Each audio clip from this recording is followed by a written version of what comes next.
Hamilton. This was my third time. No, Hamilton was on tour. We're not doing that. Good Lord. That's not the point of this video. Okay. Stop complaining about Tammy Faye and focus. I'm Kate. Let's talk theater. Today we are going to be doing half a year of Broadway theater, looking at the end of June because I did end up having a surprise show, into the end of December of 2024. If you want to see how the first half of my year went, I have already made a video going into that year in about June. And now we are going to get through this today. I have no idea how many there are.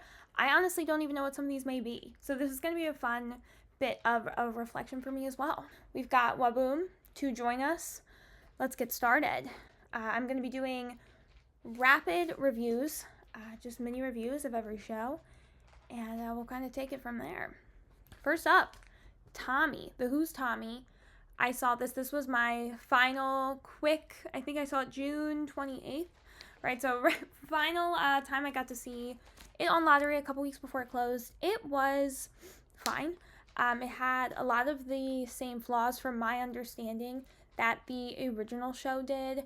I wish they would have done a little bit more to make it make a little more sense. It mostly took place in the past, but then they also tried to talk about influencers. It was a little bit weird. It just really felt like they didn't know what they were saying, and I feel like we needed an American Idiot revival more than we needed a The Who's Tommy. I am not surprised that this didn't go anywhere. I also feel like if they thought they were reaching out to Gen Z right now, and they weren't. I can confirm. I would not have seen this. I just happened to find out that my uncle saw the original cast and said, let's go, screw it. Otherwise, I never would have gone to see this because I don't know anything about The Who other than the fact that they did the CSI soundtracks or credits. So there you have it. Back to the Future. This was my fourth and likely final time seeing Back to the Future. This was a show I took my family to see. I had family who were, 80s kids, obsessed with Back to the Future. It was really special to take somebody who just really has loved the original source material since it came out, since they were a kid.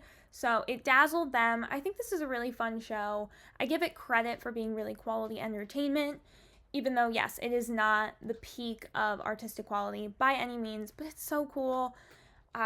It's nice sometimes to see a show that has the production quality that you're expecting when you have to pay a lot of money. Like, at least we can see where the money is going. This is a fun one. If it comes to your town, this is a great thing to bring the family to. I would definitely recommend it. It is going to be a fun time. The Notebook. I love The Notebook. Y'all know I love The Notebook. I already talked about The Notebook, I think 3 times or 4 times. 3 or 4 times in my other video. So I love it. I still love it. I miss it. I'm sad it didn't make it a full year. I cannot wait for the tour. I'm going to be insufferable. Suffs. I loved Suffs. This was my 3rd time seeing Suffs. I think I had finally seen some understudies, which was pretty exciting.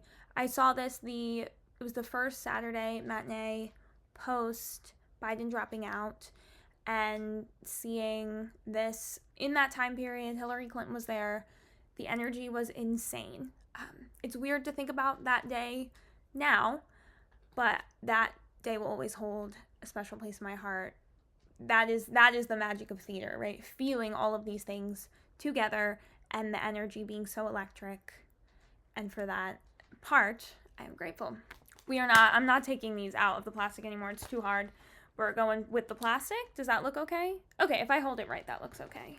All right, Moulin Rouge. This was Aaron Tveit and JoJo. I went to this thinking, this is it. Like, I've done it. I'm good. I probably will never see Moulin Rouge again, at least anytime soon. You'll see later, spoiler alert, I was incorrect. But I was so excited to see JoJo. Of course, I wanted to see Aaron again. I saw him twice in the original post-COVID run, and didn't get to see when JoJo originally did a run or when Aaron Tveit came back. So it was really exciting to see them. It was weird to see Aaron Tveit post Sweeney. I was hoping the Moulin Rouge role, the Christian role, would feel a little bit different. Given what I had seen John Cardoza do with Christian, I was hoping for a little something from Aaron Tveit. It felt pretty similar, which was okay. Like, I've never said he did a bad job, but I was surprised that there wasn't like an evolution. It's interesting to think about how people leave a role and come back, and does it really change? And maybe there were small changes that I didn't notice, but I was really, really happy to see JoJo. She's somebody I loved that when I was a kid. She came to my college to perform, and I had missed her to actually go see Jeremy Jordan Waitress, so it was fun to see JoJo. Moulin Rouge is a good time at the end of the day. It is spectacle, it is fun, it is lights, it is belting, it is dancing, whatever. Just go, it's fun. Let me have fun. The Notebook. This was probably my 6th time seeing The Notebook. This was my first time seeing understudies in The Notebook, which was pretty exciting just to see, someone do it a little bit differently. That is also the magic of theater, right? As much as sometimes I go to a show to see, the lead, see a particular person, and it's special to see the lead or see somebody who's, in the album, it's also really fun to see understudies and see them do things a little bit differently. And The Notebook is so good. How many times do I have to tell you? Fix that. Come on, Waboom. Jesus. Once Upon a Mattress. So I talked about seeing Once Upon a Mattress in my year of review for tours, regional, and off-Broadway because I saw Once Upon a Mattress originally at New York City Center. I then went to go see it on Broadway. Really, I just needed to fulfill my Smash bingo card and go see Will Chase. Let's be honest. This is fun. Old musicals can be fun. Musicals about nothing can be amazing, and this was one of them. And as always, it's a pleasure to be in a room full of people who see that Sutton Foster is incredibly talented. The Notebook. I didn't know The Notebook would come up this much, at least in succession, but here we are. The Notebook again. This was actually a time where I went to go and try to catch Joy Woods, Jordan Tyson, and John Cardoza one last time before they left because I had some plans at the top of October and would have missed their final performance. I ended up actually only seeing Joy Woods of the 3. Again, got to see the same understudy from last time go on as Young Ally, as well as another understudy. They were amazing.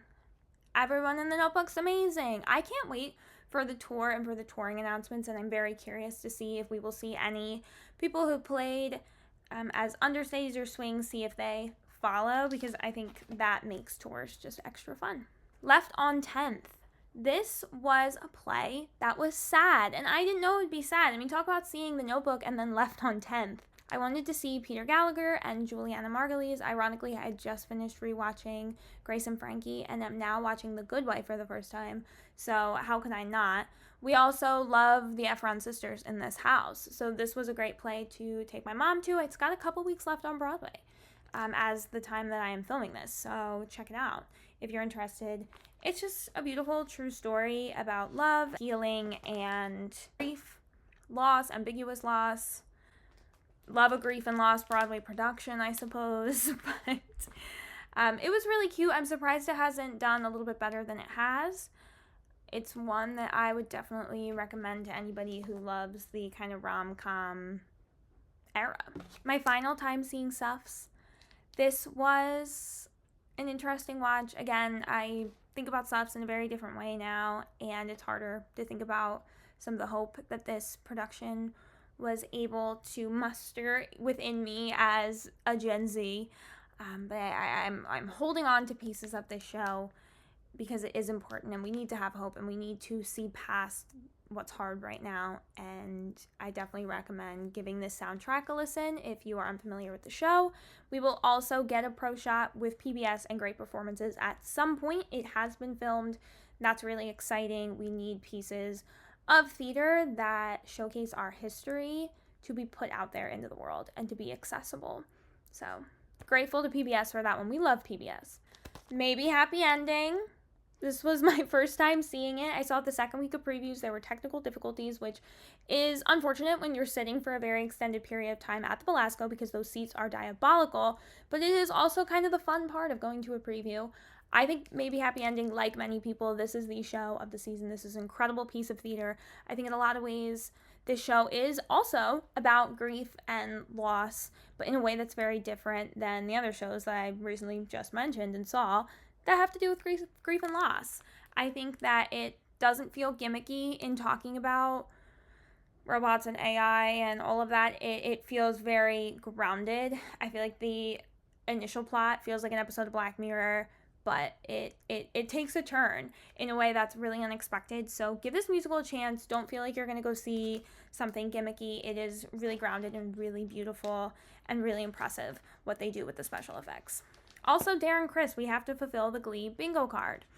Tammy Faye, I made a whole video about Tammy Faye. I have nothing more to say about Tammy Faye. Go watch the video if you want to see it. Tammy Faye is gone and frankly forgotten. No. Hadestown. Hadestown is one of my loves. And what I really love about it is how there's obviously a mold that all of the actors need to fit into to play the role. But I think there's a lot of freedom in Hadestown that many shows don't have. And so seeing one person's portrayal from another can really change the production. And so it's such a rewatchable show for me for that reason. So it's definitely one that, I've since gone back. I will continue to go back. And I recommend that if you have ever seen Hadestown, still go back. So I ended up at Moulin Rouge again because they had the audacity to hire John Cardoza in as Christian. Now, I also wanted to see Saleha Pfeiffer. Ended up seeing her alternate, who I really loved. But I had to go for John Cardoza because he is the Christian. And I saw him on tour, and I loved him so much on tour that I went back to the tour 2 weeks later because it was in my destination for about 3 or 4 weeks. He is the Christian. He brings layers to Christian that he has no business bringing layers to because this is a freaking spectacle, campy musical, and yet he shows up and he does the thing. John Cardoza is still on. Get there. I went to The Notebook again. I don't know what you were expecting, but this was the final performance. This was so special. I got to see some of the new cast members, and I was honestly sad that I only got to see them once. This show is beautiful. I honestly miss it. I wish more people would have appreciated it for what it was. I think this is a show that's going to be revived and beloved. I just think that we weren't quite ready yet. I miss her. I'm going to be, like I said, so insufferable when it tours because I'm going to go so many times. So many times. Philly is going to have so much of my money for parking. I cannot wait. Sunset Boulevard, the last of 2024. Did I love Sunset Boulevard? No. Would I go back? Like, maybe if someone else wanted to. Yeah, I would go if somebody else wanted to. I just feel like I didn't get it. I feel like there were moments that are being explained as like, oh, well, it's just the vision. It's this, that, and the other. But it's like, at what point do we stop believing that just every weird decision is the vision? I don't know. I don't know enough about the musical to like really give a solid review that like other people are giving that this was all I know. I went in not even knowing a single song, not knowing the plot. I haven't even seen the movie. I don't know what rock I've been living under. So this is all I had. First viewing. I could see a second viewing having value, but I'm just not super driven to do it. But this is the kind of show where I'm grateful to have gone. I had moments that I thought were incredible, but also moments that I just didn't really like. And it's a good piece of theater in that way. I think this is a conversation piece. I think this is something that everybody can have such different experiences going to, and I think in that way there's a ton of value to this show. And so I am really happy that I got to see it. That concludes the year in theater. This one is shorter than the other one because when I said rapid reviews, I actually ended up meaning it this time, and I'm proud of myself for that because I can talk forever. All in all, there is my half a year of theater. Like I said, there's the first half is on my channel. It was the first video I ever did. I hope to really engage more and more in this channel now. I think with TikTok likely going away, probably, we know it's going to go away or it's going to change or something's going to happen. And so I really want to build a community here. I have been grateful to be a part of the TikTok theater community and hope that this is a place where I can kind of grow and get to talk to all of you about more theater. So if you're interested in that, like, comment, subscribe. Did you see any of these shows? What did you think? Is there anything you want to hear more about? I already have started some theater for January, and so I am excited to continue to review. I'm thinking about doing a video about money, like money spent on shows, some averages, some dollars. I'm a little scared to know the answer, but I think that might be something that's interesting if you are interested. So let me know below. I have an Instagram somewhere. I might boot that up. I think I made it the last time TikTok was gonna maybe go away, and then it didn't. So here we are, but it's for real this time. So for now, subscribe, like, comment. I would greatly appreciate it. Share the video. Let me know your thoughts. And I will see you next time to talk more theater. Bye. Thank you. It was not my final time seeing Suffs. Oh my god. Was it? Yes. Wait. This wasn't the last time I saw Suffs. Oh my god. Let's restart this.